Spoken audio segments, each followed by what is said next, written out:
it is, oh my God, Wizard of Oz meets The Jetsons meets The Matrix meets opera.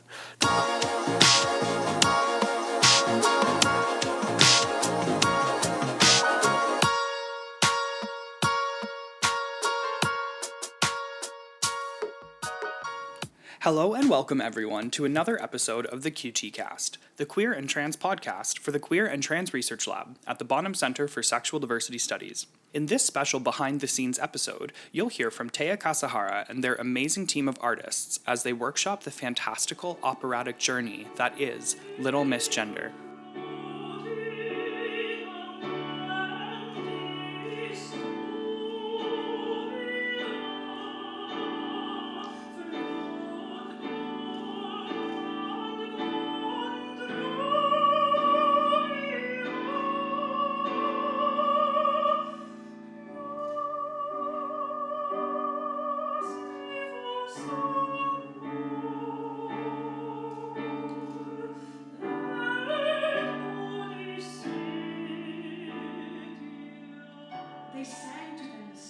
Little Miss Gender is a opera theater hybrid piece where this person who feels like they don't belong goes on a journey to this magical place called Fachland, to try to figure out who they are, you know, and they're a singer, and it's a place where they think they'll be able to belong. I've decided to go to Falkland to get fucked. That's your plan? Okay.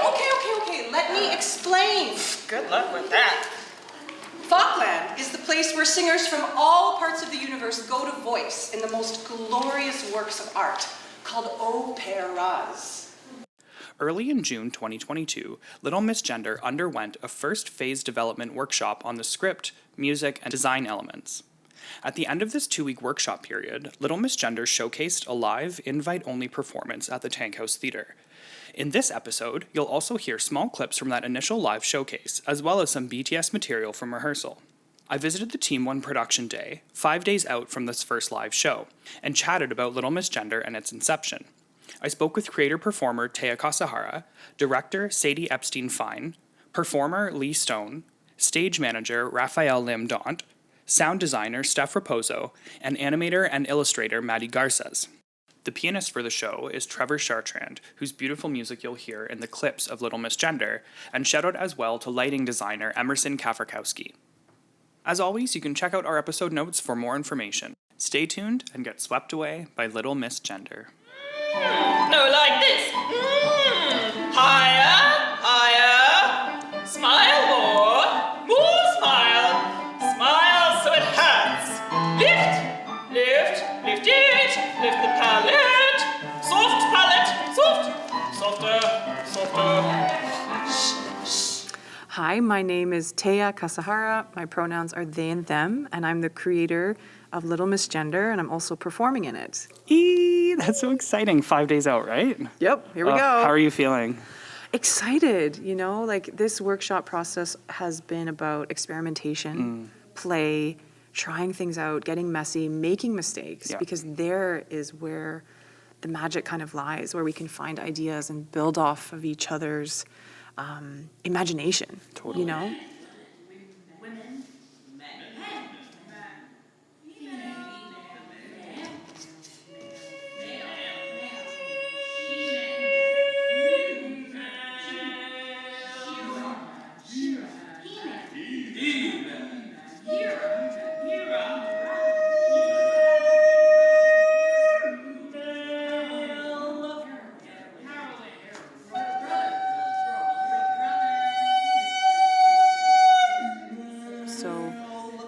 Just enjoying the process and looking forward to it not being a finished product. It's going to be furthest from that, and just excited to share what we've explored so far. It is legend that the Ur of all Urs, the Urist, was the originator.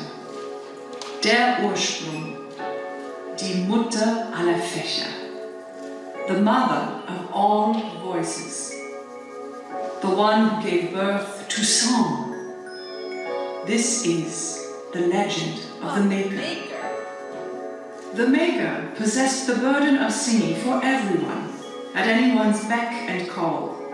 For the fish in the sea, the fowl in the skies, the tiny ones with many legs, pincers and antennae, found in holes and under rocks, and for the four-legged furry ones who walked the earth.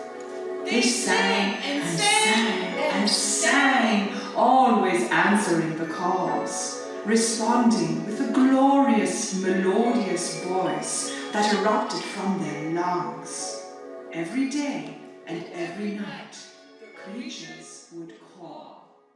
How was the writing process for you? Like, what inspired this story? It's definitely inspired by the German Fach system, which is the voice categorization system that is used predominantly in the opera industry, still to this day, in terms of how we train singers in institutions, conservatories, universities, how we cast singers in opera houses across the world, not just in Europe. People are very familiar with voice types, and composers have written for these voice types, and they've turned into a categorization system that also attributes gender to said voice type. Right. And so that's heavily prescribed, but it's not explicit. You have to learn that, you have to embody that, and kind of that it's part of your training. It's part of the learning of participating in this opera industry. It's such an interesting analogy as well, just for like the internalization and socialization and gender in general. So it's going to be really cool to see you explore that. Thank you. For people that don't know much about opera, will they need to do some research beforehand? Will it give people enough context? Like, what are you expecting for that? In the long term, like when this show will be fully on its legs, I don't think so. I don't want people to have to do research on their own. We will be giving a bit of backstory of these characters, of where they're coming from and what they're encountering in the workshop that you're going to see very soon. But no, in the long term, it can speak to people who know opera really well, but also people who just enjoy theater, or any person who's experienced otherness and Totally. Yeah. Is it fair to say that the action within this work, is it subversive? Like if someone spent their life being classically trained, would this be a subversive piece of work for them? Oh, completely. Cool. We are turning opera on its head. We are knocking it off its pedestal like time and time over. I love that. So not taking ourselves seriously. I think we have to in order to critique the opera industry and really challenge what this voice categorization system is doing to young singers and doing to people and keeping them in boxes. So we're totally busting out all of these boxes. Oh, I love that so much. Throughout your past year at the Queer Trans Research Lab, how has being a part of it helped to inspire this project? Or like, what has that relationship been like for you? It's been amazing. Like, I think just being surrounded by scholars and activists and community members who are excited about queer and trans stories and uplifting those stories and exploring what people are doing within community and what those experiences have been, like not just locally, but on an international level, has been really humbling and eye-opening for me to let that kind of slowly seep into my psyche and to inspire this work as well. Cool. I've enjoyed so much working with Maddie, Garces, research assistant for this project, and just having someone to reflect back like what I've been going through in my process, my writing process basically, and conceiving of this magical world of Fachland. It is really so magical. It's so fun to get to be a part of this. So last question, 5 days out, what still needs to be finalized? Everything. Amazing. Well, you did say it would never be finished, so finalized maybe is not the right word. Yeah. But like what's left, I guess. But as for Saturday, we're going to be experimenting more with sound design. Cool. And also the operatic singing that will be happening live with a pianist, and kind of fine-tuning where are those shifts from the spoken word into the singing and back and forth between scenes, because we have a lot of kind of snappy transitions, but then also sometimes some very subtle, more abstract, kind of ethereal moments in the play where sound and lighting will help to support support those dramatic moments in the play. Awesome. Your website, where can people find you? Yes, teiyakasahara.com. Awesome. I will plug that in the episode notes. Thank you so much, Teiya. Thank you. Okay, my name is Sadie Epstein-Fine, and my pronouns are they and them. And I am directing this workshop production of Little Miss Gender. That's so exciting. How did you become the director? Teiya asked me, and I said yes. Have you worked with Teiya before? Yes. Our relationship has has grown very organically. I was brought in as a assistant director for their play The Queen and Me, which just premiered at the Canadian Opera Company. And How did that go? when I was brought in. Yeah. Oh my God. Well, that's it, right? It's like Andrea, who's the director of that project, asked me to work on it, and Teiya and I knew each other very loosely, but we didn't really know each other, and we just sort of got thrust together, and we just really liked each other, and kind of became friends after that. And then I think we both now just ask each other to work on each other's projects. That's so cool. Teiya's composing my show about queer ballet dancers. Oh my gosh, that's so exciting. Yes. And then I'm directing Little Miss Gender, and so I think it just feels like a really organic relationship.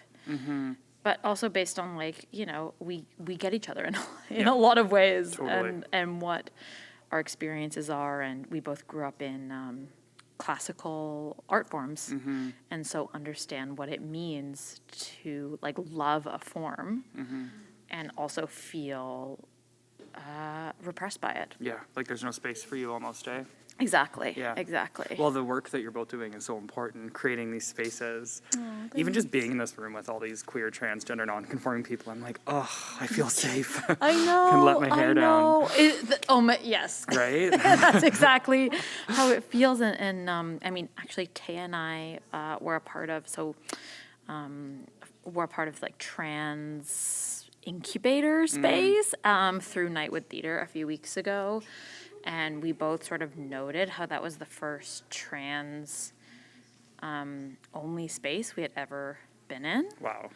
And then now to be in this room again, and that was a room based on transness, but this is what I love about this room is that we're actually working on a project. Right. We're not just here to talk about our trans identities, we're actually here to make art.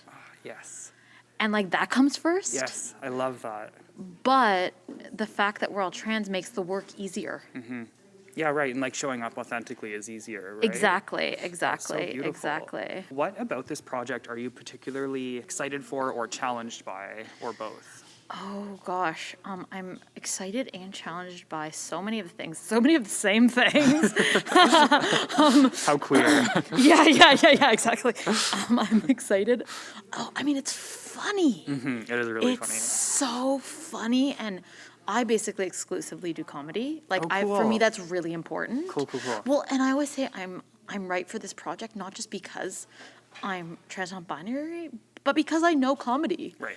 And because I work on comedy, So I think so often we're those of us who possess identities that aren't, cis, straight, white,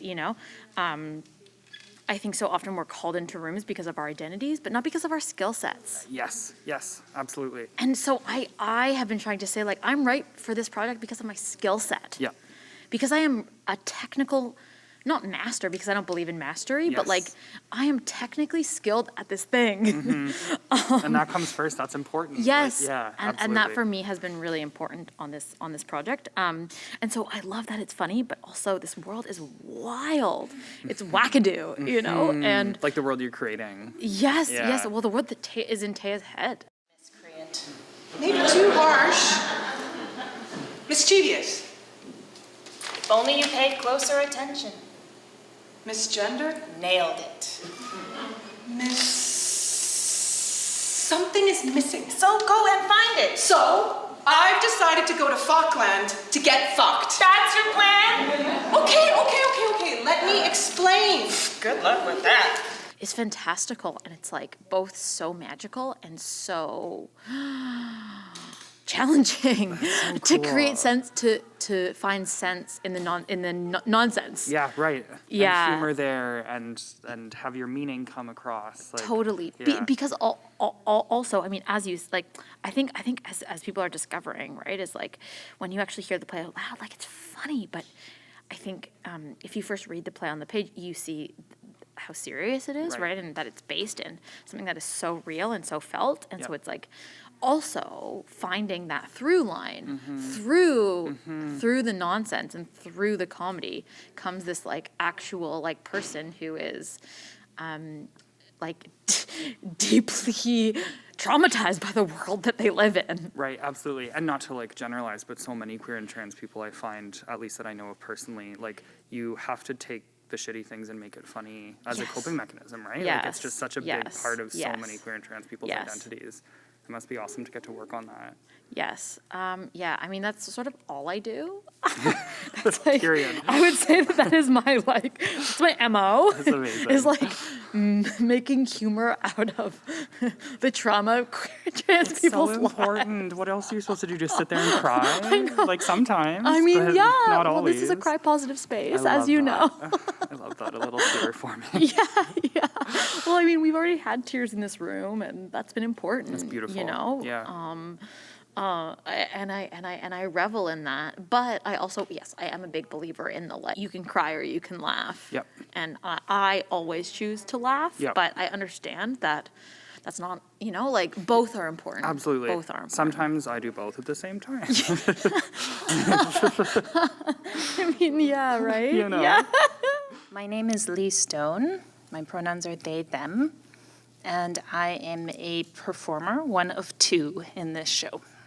Amazing. And Lee, how's it been so far for you? Like, what's this experience been like? Well, it's been really great. I am coming back to acting after a 3-year hiatus, mostly because Teiya asked me to. Oh, that's so sweet. But genuinely, I mean, we've been looking for an opportunity to work together for a while, and so this was a really great opportunity to do that. I primarily am a director first. Oh, cool. So I also have my own theater company that centers trans and non-binary experiences. And so this is really great for me to, you know, be in a space like this. And I just always believe that we are stronger together, first and foremost. What is your theater company called? My theater company is Dead Name Theater. Wow.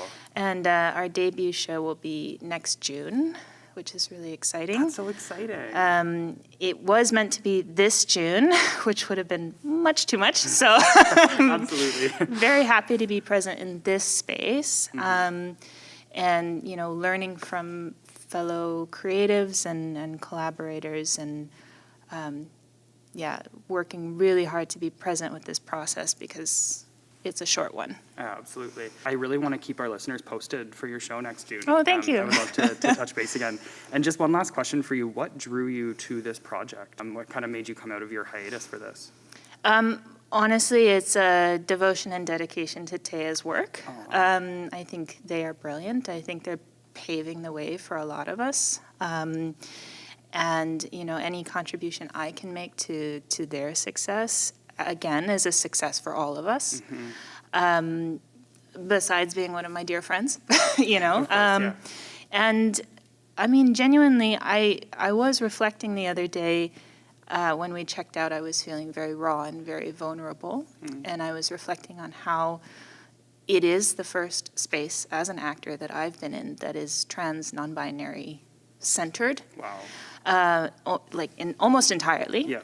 And how that has allowed me as an actor to explore new levels of ridiculousness that I didn't even know that I had.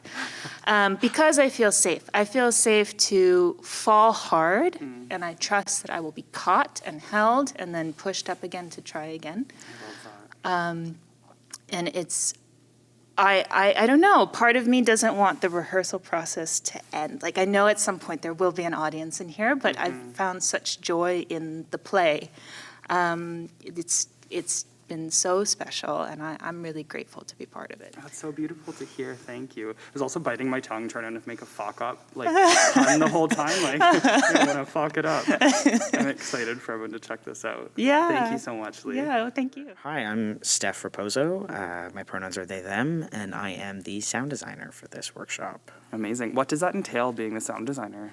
Well, for this one, it's actually quite fun. In a lot of other projects, it's just kind of creating soundscape and sound effects and that kind of stuff. But for this project, Teiya was very interested in playing with what a voice sounds like and how a voice can sound different when it comes to transness and gender, looking at what society sees a person looking like and then what they assume they sound like. Right. And so there was really high interest in playing with that and shifting with that. So it's actually a little bit on top of soundscape and sound effects. It's also voice modulation and stuff like that. So you've been in charge of actually altering the voices with your... Yeah, this is actually only my second day on rehearsal, so it's been a quick jump into it. But yeah, we were playing a little bit with voice modulation yesterday, and I think today we're going to be playing with the pianist, Trevor, and playing with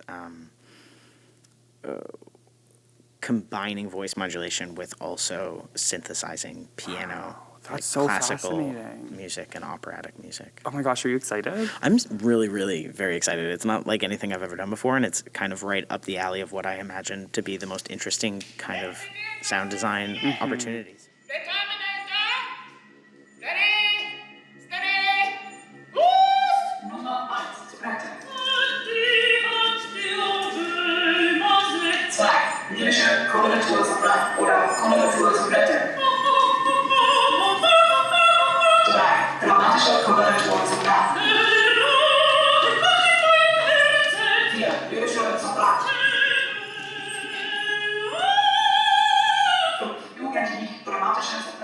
Absolutely. This might be a strange question, and if you can't answer it, that's okay. But if you had to summarize, like, the soundscape in like a one or two word theme, what does this opera sound like? Wow, that is a good question. I want to say, okay, admittedly, we've been trying to, when we're speaking about what a scene sounds like or what the world sounds like, we've been trying to pick out pop culture references that we all understand so that we have a better idea of it. Cool. And so I'm going to just give you a list of pop culture references that we have That's perfect. listed. That's in our perfect. guide. It is, oh my God, Wizard of Oz meets The Jetsons meets The Matrix meets opera. That is both totally unexpected and makes perfect sense. Yeah, Like, that's, yeah. oh, And that's so I exciting. mean, fingers crossed it actually comes through as that. But also, if it comes through as something different, that's also really exciting. So. Oh, I love it. Thank you so much. Yeah, that was a thank wonderful you. answer. I'm Maddie, or Mads, and I use she and they pronouns interchangeably. I was kind of assigned to Teiya and this work through the Queer Trans Research Lab. And I'm doing a mix of, being a research assistant and general support person, but also illustration and animation. That's so cool. What's your experience been like on this project so far? Very cool. I think when I joined the QTRL, I wasn't exactly sure specifically what I would be doing with someone. It was such a lucky break to be paired with the artist in residence. I really love storytelling and getting to weave together queer identity and like helping someone create something so beautiful and personal and raw. Like, what a treat. Yeah, right? Like, how much better can it get than that? Exactly. In terms of illustration, can you let our listeners know, like, what can they expect to see from you? Is it, like, illustrations in the play, or is it the advertising material, or? I did a little bit of the advertisement material, but it will be in the play. The opera is inspired by, a little bit by the Little Miss and Mr. Men series by Roger Hargreaves, and Teiya really wanted to kind of incorporate this level of like children's story and animation and illustration and playfulness into the opera.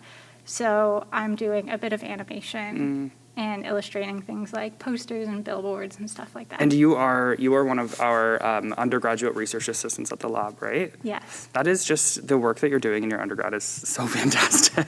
It was really cool to be given so much kind of power and agency and independence to really just explore something with a team and with a person who has such a vision. Yeah, absolutely. Even just being here for the table read, the vision is just so palpable throughout it. Yeah. As we get down to the wire here, what are some things that you are excited for on opening night? Well, I've been part of the like script reading and writing since kind of the start of it. And so watching it evolve in writing and then being here with a whole team of people who are starting to put it into action, you start seeing the transformation of words to people to in real life, and then getting to see that final product after so much time and effort and love and care that's what I'm so excited for. Oh, I can't wait. Well, thank you so much, Mads. It was so nice to talk to you. Thank you. Good luck. Thank you. My name is Rafael Daunt. My pronouns are he or they, and my role in this production is the stage manager. Excellent. How's that going so far? It's amazing. What a great opportunity to work on such a cool and new project with like incredible team members, very talented. So it's like I'm very like awestruck every day I come into rehearsal. What's something that stuck out specifically about this show for you? I mean, I think just the concept of navigating gender and opera. Opera such like a traditional kind of institution. But then when you bring in someone who's non-binary and can hold so many multiple abilities and talents, and also just like how to kind of modernize opera in that kind of perspective. As someone who doesn't know very much about opera, like watching Teiya go through it is very educational and makes me love opera for like what it can really do even more. That's so cool. And it's exciting to see a show that's going to make people laugh, that's going to hopefully challenge some people, and also people can learn from it. Like, that's such an important mix. Yes. So 5 days away, as you prepare for it, what are some of like the final challenges that you're coming up against?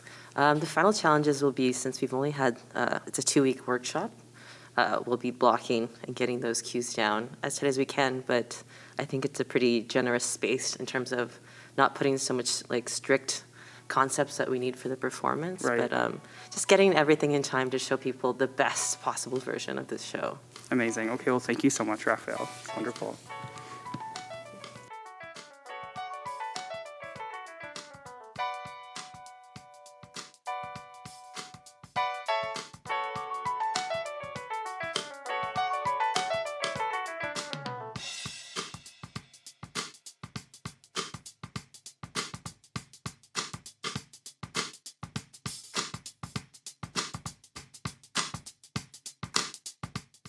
This has been a QTRL production.